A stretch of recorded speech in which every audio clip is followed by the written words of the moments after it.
வணக்கம் மக்களே, welcome to Narmi tax. தினம் ஒரு திருமந்திரம். இன்று இறைவணக்கம். தலைப்பு தொழுது பணிவார்க்கு தோழனும் ஆவான். பாடல் 41. சினம் செய்த நஞ்சுண்ட தேவர் பிரானை புனம் செய்த நெஞ்சிடை போற்ற வல்லார்க்கு கணம் செய்த வாழ்நுதல் பாகனும் அங்கே இனம் செய்த மான் போல் இணங்கி நின்றானே.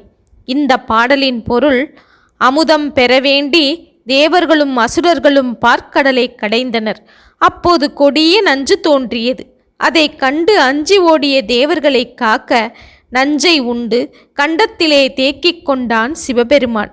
அழகிய ஒளி பொருந்திய உமையை தன் இடப்பாகம் கொண்ட இறைவன் அன்பு கொண்ட அடியவருக்கு தன் இனத்தோடு கூடி வாழும் மான் போல உதவி செய்ய எப்போதும் காத்திருப்பான் என்று பாடுகின்றார் திருமூலர்.